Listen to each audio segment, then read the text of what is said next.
Mana yacu uratuzi neza, niyo mpamvu ubushake bwawe tukwinginze kugira ngo abe ari bwo butuganza mu buzima bwacu bwa buri munsi.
Ikaze kuri Harvest Bible Fellowship, itorero ryanjye n'umuryango wanjye, itorero ryawe n'umuryango wawe.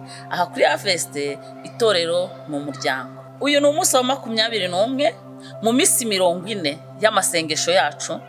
aho dukomeza guhesha Imana yacu icyubahiro twifashishije cyangwa se duhugurana mu magambo meza ari mu gitabo cy'ubuzima bufite intego. Umutwe w'amagambo y'inyigisho yacu uyu munsi rero uratubwira ngo kurengera itorero ryawe.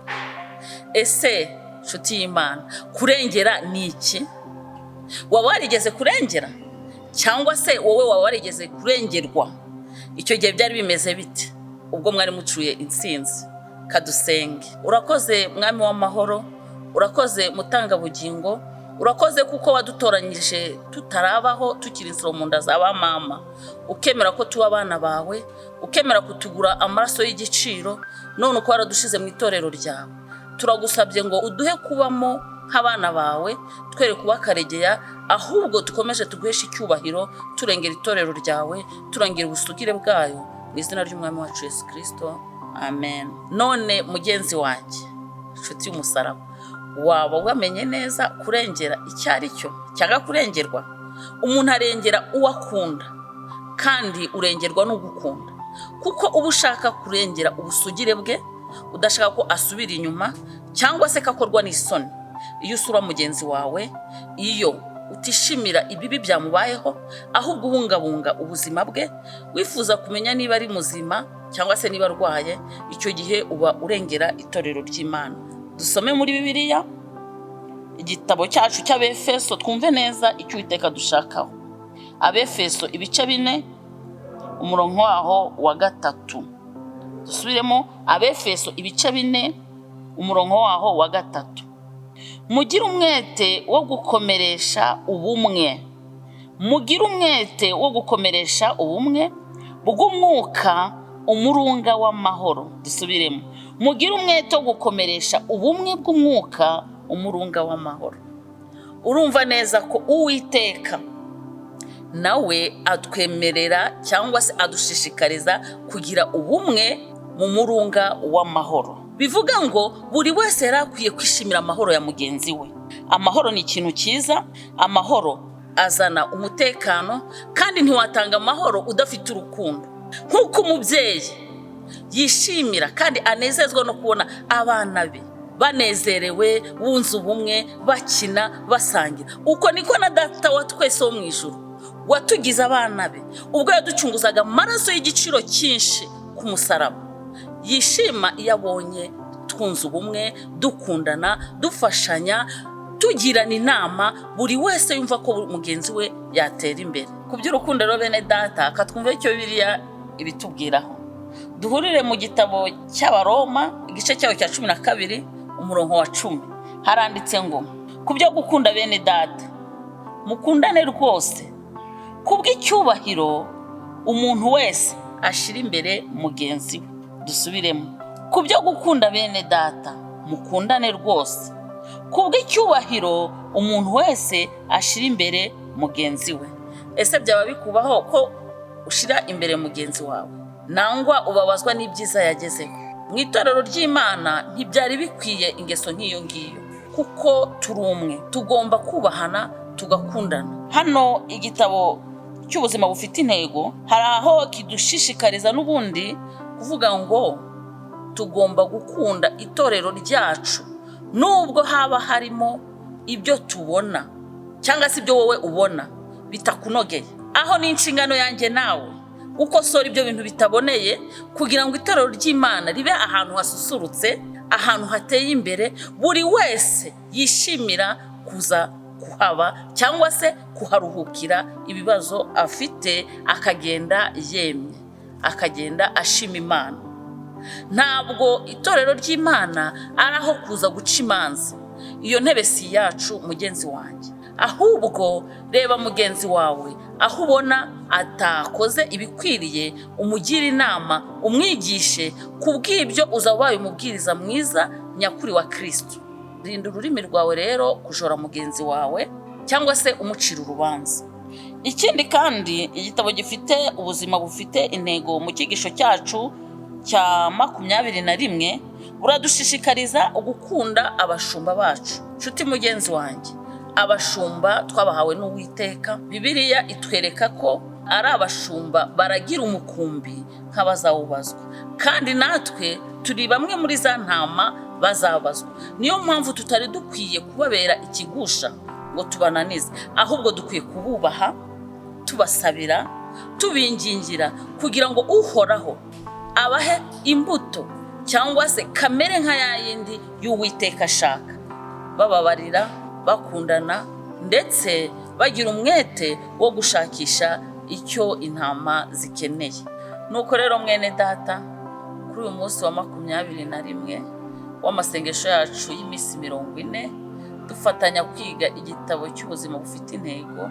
Ukimara kumenya ko uri umwe mu itorero rya Kristo, ndakwingingira kwemera kugira uruhare mu kurwanirira ndetse no guteza imbere no gususurutsa itorero rya Kristo, kugira ngo dufatanirize hamwe guhesha Imana icyubahiro, dusohoza inshingano nkuru twasigiwe n'umwami wacu mu mwuka w'itegeko risumba ayandi. Kubw'ibyo rero ndangiza, twarebera hamwe ingingo yo kuzirikana. Ingingo yo kuzirikana iravuga ngo ni inshingano yanjye kurengera ubumwe bw'itorero ryanjye.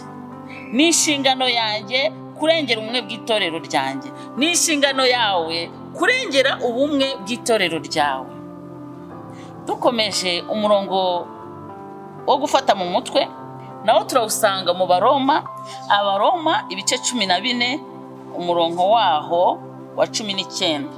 Niba wahageze twasoma twafatanya. Nuko rero dukurikize ibihesha amahoro n'ibyo gukomezanya.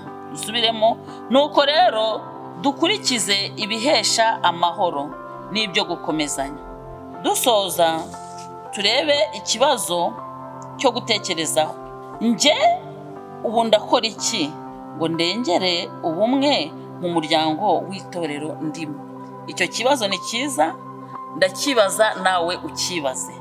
Kandi mugenzi wanjye ufata umwanzuro uyu munsi. Nje ubu ndakora iki ngo ndengere ubumwe mu muryango w'itorero ndimo? Ni icyawe, ni icyanjye, kandi nawe ugomba gushaka igisubizo. Urakoze, urakunzwe.